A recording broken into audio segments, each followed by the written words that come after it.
Power up, power up, Power up. power up, power up. Power up fuel combustor can be used sa lahat ng klaseng makina as long you're using fuel like gas, gasoline, diesel, LPG. So lahat ng klaseng makina from the smallest grass cutter to the biggest, yung mga ship, mga boat na may makina, nagagamitan nun. Kasi lahat ng bagay na yan have a combustion system.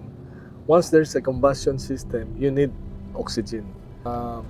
Purpose natin is to have a clean air. So, para magkaroon ka ng clean air, you have to have a perfect combustion. At first, yun ang advocacy ko as a Filipino inventor. So, to clean the air. Fortunately, nakita natin, plus power and plus savings. So, it helps a lot to human who own a vehicle. Like yung mga factory, na gumagamit ng mga truck, yun, natutulungan natin.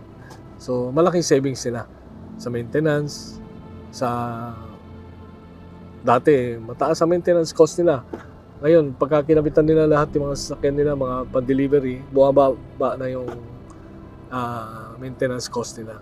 So, that is guaranteed. Marami na. So, we are 16 years in the market. Kaya, marami na tayong customer. It's almost 60,000 na nakapitan natin. Gawa ng product na ito is all by accident. Nakita ko, nagwe-welding. Pagsindi, yellow flame with black smoke. Tapos pagbukas niya ng dense oxygen, nagiging blue flame. Sabi ko, why not ganun? Kung pwede yung hot air, bakit di pwede ang cold air? So what I did, I asked a friend na who's a chemist, paano ko ma-develop yung dense oxygen. So sabi niya, I need to have a gadget. So I developed the gadget, he developed the catalyst. So, after 5 years, to make it short, retired na siya, pinasa na sa aking formula. Then yung gadget naman, before, it's a Kenkoy, made of lata. And pag nakikita sa karera, tinatawanan lang. Pero nananalo na ako, masama na loob nila. So, there, I stop it. Dahil wala na lalaban eh. When I stop it, nung tumataas yung mga krudo, naghuhulihan ng black smoke, wala akong magawa.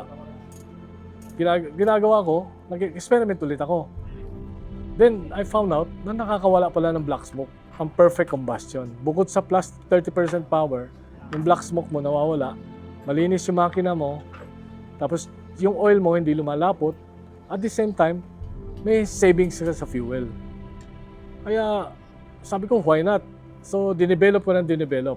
Up to the time na nakaipon tayo, gumawa ako ng molde. Alam mo, molde, it worth million to make a mold. So, yun, nag-produce na ako. Lakas loob, I produce. Produce ng produce, gawa ng gawa. So, nauubos naman, pero hindi matagal. Motivation is, number 1, wala eh. Passion ko lang. Number 2, when I found out na it will help yung kalikasan natin. Yan. It follows na lang yung savings and black smoke and everything. Yung kalikasan natin. Kasi lahat ng jeep, bad fumes, gasoline, bad fumes. We can say the city without smoke.